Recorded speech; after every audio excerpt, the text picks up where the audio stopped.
कि अंधेरा घना है लेकिन दिया जलाना कहाँ मना है।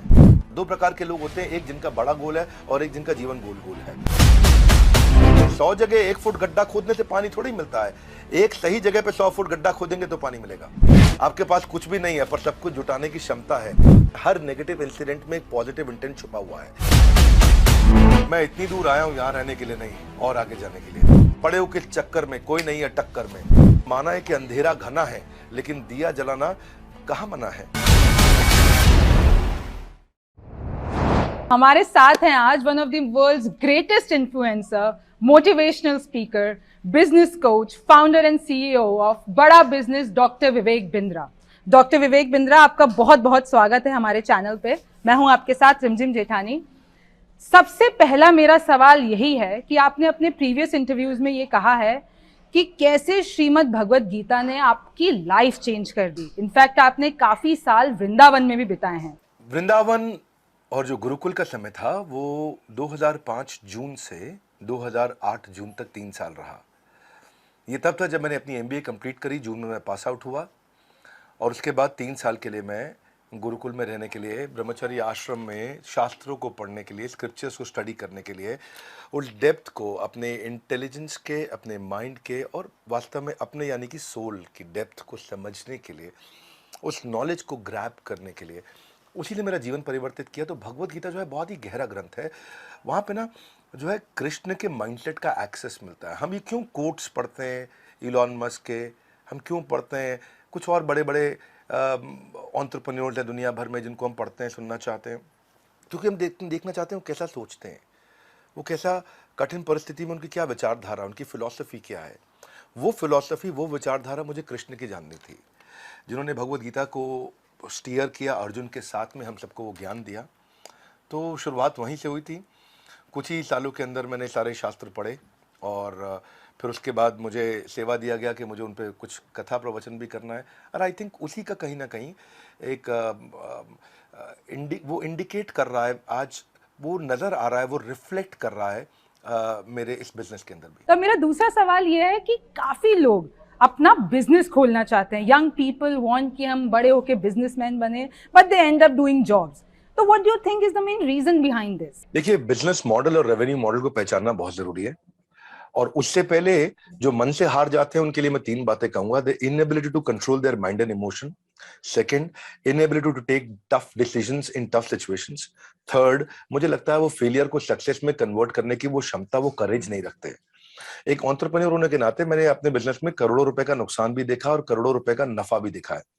वो दोनों को देखते वक्त जब आप सेम मानसिक परिस्थिति के साथ में बिजनेस को ड्राइव करने की जो क्षमता है वो एक अच्छे एंटरप्रेन्योर के पास होती है। अगर आप कोई भी डिजायर जब आपके गोल स्टेटमेंट के बाहर होती है, जो कृष्ण का कहते हैं कि यही जगत की रीत है, यही कृष्ण का गीत है, मन के हारे हार है और मन के जीते जीत है, तो ये हम हमेशा सुनते हैं। तो मुझे ऐसा लगता है कि ये एबिलिटी बिल्ड करना कि वो टफ सिचुएशन के अंदर आगे बढ़ सके। See you never fail in life, it's if you ever failed in life simply means, या मैं इसको ऐसे कहूंगा, if you never failed in life it simply means that you are playing way too safe. So the biggest risk in your life that you can take is by not taking any risk at all. तो ये job से बाहर निकल के क्योंकि job ना जो है, तनख्वाह जो है वो एक ड्रग की तरह है, वो ऐसा एक नशा है जो आपको हर बार 1 तारीख को, 30 तारीख को, 5 तारीख को, 7 तारीख को मिलता है। अच्छा, अब बात करते हैं बिजनेस स्ट्रेटजीज की, जो कि ओवर द इयर्स काफी इवॉल्व हुई और बदली है। So what do you think is the major difference between पहले का दौर और आज का समय for startups and businesses? How it has changed? पिछले 10 साल में सब कुछ बदल गया है, दोबारा से कंप्लीटली चेंज हो गया। अब डिजिटल एंटरप्रेन्योरशिप है, फिजिकल एंटरप्रेन्योरशिप नहीं है। हाँ, अब देखो कुछ अच्छी एक बड़ी ऑर्गेनाइजेशन है, वो फ्रेंचाइज की कंसल्टिंग करती है, लोगों को फ्रेंचाइजी दिलाती है। वो कॉन्फ्रेंस हॉल्स में बुलाते थे लोगों को, बड़े बड़े मीटिंग्स करते थे। तो उसके चेयरमैन, मैं नाम नहीं लूंगा, मेरे साथ बैठे थे अभी 3-4 दिन पहले, और अब वो क्या बोले कि पहले हम किसी को एक फ्रेंचाइजी दिलाते थे कि आप इसका मिठाई का फ्रेंचाइजी ये खोल लेगा आपके साथ, या स्कूल का फ्रेंचाइजी या किसी रेस्टोरेंट का फ्रेंचाइजी देते थे। तो बोले पहले हम उससे एक फ्रेंचाइजी दिलाने के बदले में उससे 1 लाख रुपए ले लेते थे, 2 लाख रुपए, 5 लाख रुपए ले लेते थे। बोले आज वही फ्रेंचाइजी उसको फेसबुक में 2 लाख रुपए की जगह 200 रुपए में मिल जाता है। फेसबुक पे ऐड लगाता है, उसको लीड मिल जाती है। ये डिजिटल एंटरप्रेन्योरशिप का समय बहुत तेज बदल चुका है। इस समय जो बदलाव है, उस बदलाव में जितना आप कंज्यूमर के नजदीक रहेंगे, जितना कस्टमर के नजदीक रहेंगे, so the creator and consumer has to stay close. जो प्रोडक्ट और सर्विस आप बना रहे हो और जो प्रोडक्ट और सर्विस को कंज्यूम कर रहा है, वो दोनों जितना नजदीक बैठेंगे, फीडबैक के माध्यम से डिजिटल एंटरप्रेन्योरशिप से आप स्केल करके दुनिया भर में आज पहुंच सकते हैं जो पहले नहीं पहुंच सकते थे। अच्छा, तो अब आज के वक्त की बात करें तो सोशल मीडिया कितना स्ट्रॉन्ग रोल प्ले कर रहा है और इसको बेस्ट वे पॉसिबल कैसे यूज किया जा सकता है? देखिए देवी जी, सबसे पहली चीज, आप बड़ा अच्छा प्रश्न है ये। पहले बिजनेस था ट्रांजैक्शनल, किराने स्टोर का, माल दो पैसा लो। उसके बाद डिजिटल ट्रांजैक्शन का समय आया, D2C, India mart, just dial. उसके ऊंचा जो बिजनेस होता है उसको बोलते हैं यूटिलिटी बेस्ड बिजनेस, उसको बोलते हैं ओला, उबर, ओयो। उसके और ऊपर जाते हैं तो ई कॉमर्स का बिजनेस है, Amazon, फ्लिपकार्ट, इनके बिजनेस बहुत बड़े हैं। इनसे भी ऊपर जाते हैं तो फिनटेक है, जो सबकी ट्रांजैक्शन को सेटल करता है, पेटीएम है, गूगल पे है, भारत पे है, ये पे, वो पे, मेरा पे, आपका पे। लेकिन सबसे ऊंचा जो बिजनेस दुनिया में माना जाता है, तो दुनिया के 10 सबसे बड़े अरबपति, उनमें से 5 एक्चुअली कंटेंट का बिजनेस कर रहे हैं। ध्यान से देखें, ये फेसबुक है, इंस्टाग्राम है, यूट्यूब है, ट्विटर है, लिंक्डइन है, कंटेंट साम्राज्य है। इसीलिए आपका प्रश्न था कि सोशल मीडिया कितना महत्वपूर्ण है। सोशल मीडिया महत्वपूर्ण नहीं है, सोशल मीडिया सब कुछ है। अच्छा, हम ये मार्केट और इनकम और बिजनेस की बात कर ही रहे हैं, तो हाल ही में एक मैं रील देख रही थी जिसमें एक बच्चे ने आपसे पूछा था कि 2 लाख को 2 करोड़ में कैसे मैं कर सकता हूँ। आपका क्या क्वेश्चन है? कितने साल का है भाई? 12 साल का। कुर्सी पे खड़े हो भाई। 4 पॉलिसी बेच ली और 2 लाख प्रीमियम कर चालू कर लिया। दिया, हाँ, हाँ। और उसमें से 1 लाख रुपए जितना, 50,000 रुपए जितना मैंने अर्न किया है। तो मैं, ये क्वेश्चन है कि अभी वो 2 लाख को मैं 2 करोड़ कैसे करूं? अच्छा, That's outstanding, जोरदार। देखिए, पैसा बाद में डबल होगा, पहले माइंडसेट को डबल करना है आपको, पहले माइंडसेट को बिल्ड करना है। Wherever you focus your mind gets zoomed in. जिधर फोकस करेंगे वो बड़ा हो जाता है। मुद्दा ये है, एक ऑब्सेशन स्टेटमेंट होना चाहिए, नहीं तो आदमी चवन्नी लाल रह जाएगा, छोटी छोटी चवन्नी में फंस जाता है। 2 प्रकार के लोग होते हैं, एक जिनका बड़ा गोल है और एक जिनका जीवन गोल गोल है। आपको पहले तो ये समझना होगा, अपने आप को पहले मेंटली प्रिपेयर करना है। हर नेगेटिव इंसिडेंट में एक पॉजिटिव इंटेंट छुपा हुआ है। हाँ, अगर आपको, if you want to double the rate of your growth, just triple the rate of your learnings. That's number 1। Brainwashing हो रही है आज सब जगह पे, जो आपने बोला कंटेंट की बात, ब्रेन वॉशिंग हो रही है, पर आपको चूज करना, आपको ब्रेन वॉशिंग करानी किससे है? आपको ब्रेन वॉशिंग तो होएगी ना, पर आपको चूज करना है। तो आप, ये 2 लाख को 2 करोड़ बात की बात है।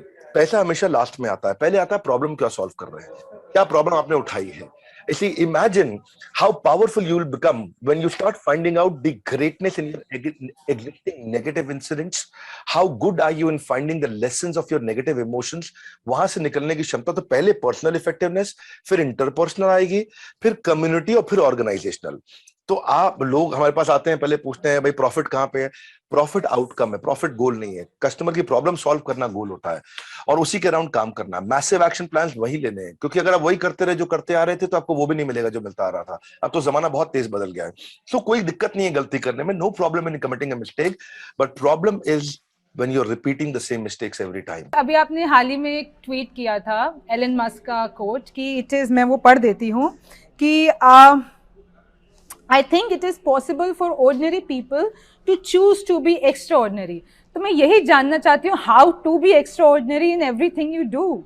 अगर आपको एक्स्ट्रा ऑर्डिनरी बनना है, नंबर 1 चीज क्या है इसके अंदर? नंबर 1 चीज, एक्स्ट्रा ऑर्डिनरी लोग वही बनते हैं जो हमेशा बहुत फोकस्ड रहते हैं। उनको लगता है कि जो मैंने वैल्यू क्रिएट करना है वो, देखो शुरू में मुझे समझ में आ गया था एक बात कि जो काम मेरे को करना है ना, वो अपनी गली में, अपने मोहल्ले में नहीं, अपने शहर में नहीं, मेरे को सुपर स्पेशलिस्ट बनने का, भीड़ में नहीं रहना है। तो वो सुपर स्पेशलिस्ट बनने के लिए कितना वैल्यू आप क्रिएट कर पाते हैं, कितना तूफान डाल पाते हैं, छोटा छोटा। अब वो कहते हैं कि आज अगर सीढ़ी चढ़ के ऊपर जाऊंगा मैं 10 माले तक, तो आर्नोल्ड तो बन नहीं जाऊंगा। तो क्योंकि आज आर्नोल्ड नहीं बन जाऊंगा, तो इसलिए मैं चढ़ता ही नहीं। छोटे छोटे इंप्रूवमेंट्स उस एक्सीलेंस के अराउंड, अपने करंट पोटेंशियल को बड़ा कर दो। अब मैं, आप और यहाँ मौजूद जितने व्यूअर्स, सबके पास बराबर पोटेंशियल है। समस्या क्या है? हमारा बिलीफ सिस्टम कमजोर है, वो हमारे पोटेंशियल को बाहर निकलने नहीं देता है। उस बिलीफ सिस्टम को खुद ही बड़ा कर सकता हूं मैं, और कोई नहीं करेगा। कैसे करूंगा? 2 चीजें करके करूंगा।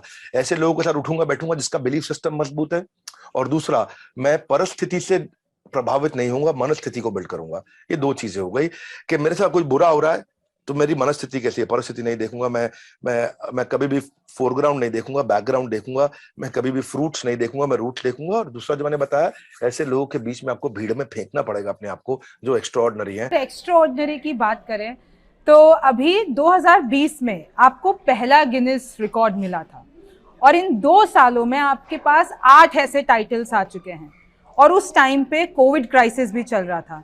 तो ये समय आपके और आपके बिजनेस के लिए कैसा रहा? पहला वर्ल्ड रिकॉर्ड का अटेम्प्ट हमने करने से केवल 5 दिन पहले सोचा था, प्लान किया, इवेंट किया, वर्ल्ड रिकॉर्ड हो गया। फिर हमने सेल्स पे वर्ल्ड रिकॉर्ड बनाया। जब हम वेबिनार करते लाखों लोग आके देखते हैं। स्ट्रैटेजी पे बनाया, रिटेल पे बनाया, स्टार्टअप पे बनाया, लीडरशिप पे बनाया, हमने बहुत सारे सब्जेक्ट पे बनाए गए। कई टेक्नोलॉजी के चैलेंजेस आए क्योंकि घर पे बैठे थे सबके सब, इंटरनेट की बैंडविड्थ लिमिटेड थी, सब घर पे बैठ के काम कर रहे थे, लिमिटेड इंटरनेट था। उन दिनों बिल्कुल एक दूसरे के पास कुछ ट्रैवल करने के लिए भी नहीं था, बहुत दिक्कत आ रही थी उस समय। पर मुझे लगता है कोरोना ने हमारे को एक गिफ्ट दिया, वो गिफ्ट ऑफ टाइम। हमारे को टाइम बहुत मिला घर पे बैठ के, और टाइम मिला सोचने के लिए। लोग हमेशा बोलते थे समय नहीं है, समय नहीं है, समय नहीं है। कोविड में हमारे को वो समय मिला, हम सोच सके, और उस क्राइसिस को फिर हमने क्या किया, एडवर्सिटी को अपॉर्चुनिटी बनाया। लोग वहां स्ट्रांगली मेंटल हो रहे थे, हम मेंटली स्ट्रांग होते जा रहे थे। और आई थिंक फिर डिजिटल एंटरप्रेन्योरशिप भी है जिसको बहुत बड़ा वेव, बहुत जंप मिलता है। और आई थिंक फिर टेल विंड हमारे फेवर में थी, परिस्थितियां हमारे फेवर में थी। लोग घर बैठ के कंटेंट कंज्यूम करना चाहते थे, इसलिए हमने 8 अटेम्प्ट किए और 8 में वर्ल्ड रिकॉर्ड बना। ये पहले रशिया, चाइना, यूएस के पास ये वर्ल्ड रिकॉर्ड हुआ करते थे, ये सारे उठा के हम भारत में ले आए। अब ना आप टॉप सीईओज को भी एडवाइस देते हैं, सो वी आर क्यूरियस उनके क्या questions, they are already at a very high position, तो उनके मन में क्या सवालात रहते हैं आपसे? देखिए, चाहे कितने भी बड़े सीईओ क्यों ना हो, आज इस समय नंबर 1 चैलेंज सबको यही आता है कि अच्छा टैलेंट एक्वायर कैसे करें, अच्छा टैलेंट एंगेज कैसे करें, अच्छे टैलेंट को रिटेन कैसे करें। ये सबसे बड़ी समस्या है। दूसरा, कोई भी अच्छा सीईओ होता है वो हमेशा, आप देखते हैं ज्यादातर सीईओ 90, 95, 98% ऑपरेशंस में बिजी हो जाते हैं और ऑपरेशन से बाहर नहीं निकल पाते। जिसको साधारण भाषा में अगर देखोगे तो गल्ले पे बैठने वाला व्यापारी, उसके बिना काम नहीं चलता। आज मैं एक बड़े एंटरप्रेन्योर के साथ था, उसके कपड़ों के बहुत सारे शोरूम्स हैं इंडिया के अंदर, और उनकी सबसे बड़ी समस्या क्या है, उनके बिना काम नहीं होता है। तो आप मेरी एब्सेंस में बिजनेस कंटिन्यूस कैसे ग्रो करेगा, ये बड़ा इंपॉर्टेंट प्रश्न है। इसमें 3 बातें हैं। मेरी एब्सेंस में बिजनेस ग्रो करे, कंटिन्यूस ग्रो करे, प्रॉफिटेबली ग्रो करे in my absence, sustainably, profitably growing in my absence. तो ये 4 बातें समझनी है। Sustainably, profitably growing in my absence. Sustainably मतलब लंबे समय तक, प्रॉफिटेबली मतलब पैसा बचना चाहिए, ग्रोइंग मतलब बढ़ना चाहिए, इन माय एब्सेंस मतलब मेरे बिना हो जाना चाहिए। इसी से ये सवाल आता है कि आपका वेंचर है बड़ा बिजनेस, सो इसके पीछे का concept and what you guys do. बड़ा बिजनेस का बड़ा सिंपल सा कॉन्सेप्ट है जी। हम चाहते हैं quality education at affordable price. हम लोगों को एंटरप्रेन्योरशिप सिखाना चाहते हैं। भागलपुर के गांव के बच्चे को बोस्टन पहुंचाना चाहते हैं, पीलीभीत के बच्चे को हम पेरिस की टॉप यूनिवर्सिटी के बराबर कंपीट करने के लिए खड़ा करना चाहते हैं। आज एक अमीर व्यापारी का बच्चा विदेश में जाके पढ़ सकता है, लेकिन हमारे यहाँ पे गरीब आदमी का बच्चा नहीं पढ़ सकता। तो उनके कंधों को बराबर कैसे किया जाए, यही बड़ा बिजनेस का एक मिशन है। आज एमबीए कॉलेजेस की हालत खराब है, उनका वही स्टैग्नेंट सिलेबस है, वही पुराना मॉडल चल रहा है उनका। तो वो एमबीए कॉलेजेस जो कमी है, जो आज पास आउट होने के बाद में एजुकेशन लोन चुकाने का पैसा नहीं कमाएगा क्या बच्चा, उसकी जॉब्स नहीं लग रही है, अनएम्प्लॉयमेंट से ज्यादा बड़ी अंडर एम्प्लॉयमेंट बहुत बड़ी समस्या हो गई है। हमने एक एवरीथिंग अबाउट एंटरप्रेन्योरशिप एक कोर्स लॉन्च किया जिसको हम बोलते हैं फास्ट ट्रैक एमबीए, और उसमें सिखाने वाले मेरे साथ में बिलियनियर प्रोफेसर हैं जो अरबपति लोग हैं। वो आकर के सिखाते हैं जिन्होंने अपने बिजनेस को बड़ा किया है। मैं कोई नौकरी पे, तनख्वाह पे प्रोफेसर नहीं लेकर के आया, मैं उनको प्रोफेसर बनाया है जिनके पास रैग्स टू रिचेस की स्टोरी है और जिनके पास वो स्ट्रैटेजी है जो आकर के सिखाते हैं। तो हमारे प्रोफेसर बहुत पावरफुल है। हमने हर इंडस्ट्री के नंबर 1 को लिया है। हमने एफएमसीजी से लिया, हमने फार्मा से लिया, हमने ऑटोमोबाइल से लिया, हमने रिटेल से लिया, सर्विसेज से लिया, मैन्युफैक्चरिंग से लिया, इंश्योरेंस से लिया, बीएफएसआई, हर जगह से हमने टॉप लोगों को उठाया और उनके चेयरमैन को अपने साथ कोलैबोरेट करके प्रोफेसर बनाया ताकि वो सिखा सकें और अफोर्डेबल तरीके से एक आदमी सीख सके। जब लोग दूसरे को मोटिवेट करते हैं, अगर मैं दूसरे को मोटिवेट करती हूँ, कभी कभार मैं खुद को नहीं संभाल पाती हूँ। So how does it happen in your case? Bhagavad Gita में कृष्ण ने कहा है दुखालय मशाश्वतम, दुख आलय इसका मतलब क्या है, ये दुखों का घर है। हिमालय मतलब बर्फ का घर है, मदिरालय मतलब मदिरा का घर है। इसी तरह भोजनालय भोजन का घर, ये दुखालय है, यहाँ पे दुख रहेंगे ही रहेंगे। आज दुनिया के सबसे अमीर आदमी की धर्मपत्नी भी उसको छोड़ के चली गई है। मुझे नाम बताने की आवश्यकता नहीं है, आप अमेजॉन कंपनी को जानते हैं। तो दुख, यानी कि दुनिया के सबसे अमीर आदमी के घर में भी दुख है, और उनका दुनिया का सबसे महंगा डिवोर्स भी हुआ। तो जहां दुख हमेशा रहेंगे, पर इस दुखों को दूर करने के लिए आपको जैसे एक फ्रिज को चलाने के लिए फ्रिज का मैनुअल चाहिए, मोबाइल को चलाने के लिए मोबाइल का मैनुअल आपको पढ़ लेना चाहिए, ऐसे ही इस संसार में अपने आप को, अपने जीवन को चलाने के लिए जीवन का मैनुअल पढ़ना चाहिए। और जीवन का मैनुअल है भगवत गीता, जो कि कृष्ण ने दिया है, बताया कि जीवन को कैसे जीना है। तो वहां से मेरे को मोटिवेशन आता है, वही मेरा सक्सेस मंत्र है, वहीं से मैंने बाउंस बैक करना सीखा है। आप बहुतों की इंस्पिरेशन बन चुके हैं, अभी आपका इंस्पिरेशन कौन है? देखिए, पहला मेरा इंस्पिरेशन मैं बता चुका हूं, जिसको मैं दोहराने की आवश्यकता नहीं है, वो भगवत गीता है। दूसरी मेरी इंस्पिरेशन जो है वो हमारी अपनी टीम के लीडर्स हैं, हाँ, जो जिनके कारण हम इसको ड्राइव कर पा रहे हैं इस बड़ा बिजनेस को। आज बड़ा बिजनेस में टॉप क्लास लीडर्स काम करते हैं। आज हमारे 120 ऑफिसेज हैं। तो मेरी अपनी टीम जो दिन रात काम कर रही है, जो हर टाइम जोन में काम कर रही है, रात को 2 बजे भी दिखते हैं काम करते हुए, दोपहर में 2 बजे भी दिखते हैं, सुबह 5 बजे भी काम कर रहे होते हैं, रात को शाम को 5 बजे भी काम कर रहे होते हैं। तो ऐसी टीम मुझे नहीं पता भगवान ने कहां से भेज दी हमारे पास। इतनी पावरफुल टीम है हमारे पास में, इतने सॉलिड लीडर्स हैं और इतने इंटेलिजेंट जीनियस लीडर्स हैं हमारे। तो मैंने अपनी लीडरशिप में इन्वेस्ट किया है और उनके साथ ही रहता हूं, उनके साथ ही समय बिताता हूं। वो मेरी इंस्पिरेशन है। और मेरी तीसरी इंस्पिरेशन है मेरे कंज्यूमर, जो मुझे सिग्नल देते रहते हैं कि हमारे लिए कुछ ऐसा कर दीजिए, हमारे लिए वैसा कर दीजिए। तो हम कंज्यूमर के नजदीक रहते हैं, वो हमारी इंस्पिरेशन है, वही हमें सिखाता है। एक बस मेरा आखिरी सवाल, ये मेरा खुद का ही, अभी हमने इतनी देर बातें की है तो एक निकल के आया है कि काफी लोगों के दिल और दिमाग में होता है एक्सप्लोर करना चीजों को। उनके दिमाग में एक चीज वो नहीं सोच पाते, if I want to explore many things and then come to एक गोल नहीं हो पाता है, बहुत सारी चीजें करनी होती है। तो how to really deal with it, क्योंकि वो एक्सप्लोर करते करते, हर चीज में समय देते देते, you reach nowhere and you become may be best in not everything. So इस चीज के साथ कैसे मैनेज किया जाए? This is my last question. धन्यवाद। जब भी ये समस्या आए, 3 प्रश्नों का उत्तर ढूंढो। क्या मुझको भाता है, क्या मुझको आता है, और क्या बाजार चाहता है। जब इन तीनों को कॉम्बिनेशन बन जाता है तो इतना पैसा आता है कि संभाला नहीं जाता है। मार्क जुकरबर्ग, उन्होंने सॉफ्टवेयर बनाना उनको आता था, वही उनको प्रोग्रामिंग करना उनको भाता था, और फेस मैश से फेसबुक बनना बाजार चाहता था, और वो ये उन्होंने ऐसा किया। बिल गेट्स, वो बचपन से ही प्रोग्रामिंग करते थे, तो आता है, भाता है, बाजार चाहता है।